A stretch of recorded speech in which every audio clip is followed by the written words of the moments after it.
Cross section of canal, canal के अंदर जो जो चीज़ें होती हैं, बैंक्स और जो जो पार्ट्स होते हैं उसके बारे में डिस्कस करेंगे हम। सबसे पहले तो आ गया बर्म। बर्म क्या होता है? Berm is the narrow split of land at ground level, ground level पे होगा ये, और between inner toe of bank, bank के इनर टो और top edge of cutting, cutting के टॉप एज में, इन दोनों के बीच में जो पोर्शन होगा इसको हम बर्म बोलेंगे। ये क्यों प्रोवाइड किया जाता है? ये प्रोवाइड किया जाता है बिगर वाटरवे के लिए, बिगर वाटरवे के लिए हम ये प्रोवाइड करेंगे। और ये स्कोप ऑफ फ्यूचर वाइडनिंग, अगर हमें फ्यूचर में ये कैनाल को और वाइड करना हो, इसको थोड़ा और वाइड करना हो, तो उसके लिए ये यूज़ होगा बर्म। ठीक है, बर्म इसलिए हमें बनाना पड़ता है। ठीक है, इसके बाद सेकंड है फ्री बोर्ड। फ्री बोर्ड क्या है?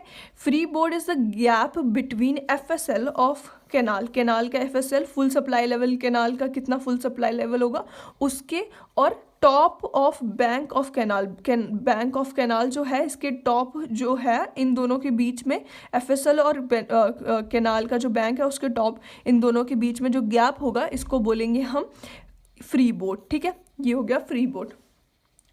और ये क्यों, मतलब इस पे किस चीज़ पे डिपेंड करता है? ये डिपेंड करता है लोकेशन ऑफ लैंड पे, लैंड की लोकेशन पे, और वाटर सरफेस फ्रिक्शन पे भी डिपेंड करता है, और साइज़ ऑफ कैनाल, कैनाल के साइज़ पे भी डिपेंड करता है। ठीक है, ये तीन चीज़ों पे डिपेंड करता है। फिर उसके बाद है डोला और डॉवल। ठीक है, ये है डॉवल या फिर डोला। ठीक है, और ये क्यों, मतलब क्या चीज़ होती है? ये एक रेस्ड पोर्शन होता है provided on canal side of service road, road के साइड में प्रोवाइड कर देते हैं। ये क्यों प्रोवाइड करते हैं? ये सेफ्टी ऑफ व्हीकल्स के लिए, ताकि व्हीकल्स जो है उसकी सेफ्टी रहे, उसके लिए इसको प्रोवाइड किया जाता है। ठीक है, इसके बाद आ गया इंस्पेक्शन रोड या फिर सर्विस रोड। सर्विस रोड या इंस्पेक्शन रोड क्या चीज़ होती है?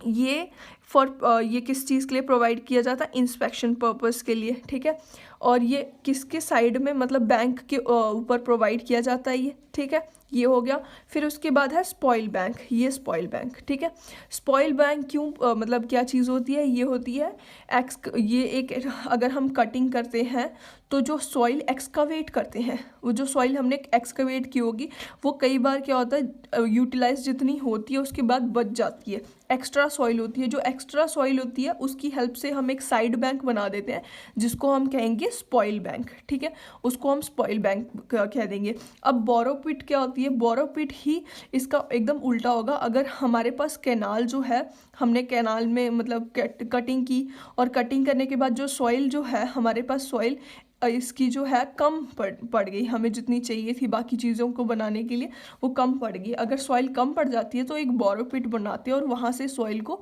बोरो कर लेते हैं एक तरह से। ठीक है, इसके बाद आता है बैलेंसिंग डेप्थ। बैलेंसिंग डेप्थ क्या चीज़ होती है? बैलेंसिंग डेप्थ है quantity of excavated soil is fully utilised. अगर हम पूरी तरह से, अब सपोज कर लेते हैं कि क्वांटिटी ऑफ एक्सकवेटेड सॉइल जो है वो पूरी तरह से यूटिलाइज हो चुकी है, और उससे हमने बैंक्स वगैरह जो बना लिए दोनों कैनाल के दोनों साइड पे, तो क्या होगा कि दोनों साइड पे कैनाल के बैंक बना लिए हमने, पूरी यूटिलाइज कर लिया है।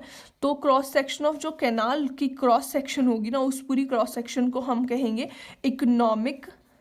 इकोनॉमिक और बैलेंस, इकोनॉमिक और बैलेंस सेक्शन बोलेंगे। ठीक है, उस कैनाल के क्रॉस सेक्शन को, जब हमने कैनाल की जो ये है, मतलब जो कटिंग करके हमने वो की है, सॉइल एक्सकवेट की है, उसको यूज़ कर लिया हमने पूरी तरह से, दोनों साइड बैंक्स बना लिए, तो उससे जो हमारी सेक्शन बनेगी वो कहेंगे उसको हम, कैनाल की सेक्शन को, इकोनॉमिक और बैलेंस सेक्शन। ठीक है, ये हो गई। और इसी से रिलेटेड जो डेप्थ होगी, कैनाल की डेप्थ, उस चीज़ को हम कह देंगे बैलेंसिंग डेप्थ, वो होगी हमारी बैलेंसिंग डेप्थ। ठीक है, यही इतनी चीज़ें हैं इसके अंदर, क्रॉस सेक्शन ऑफ कैनाल के अंदर।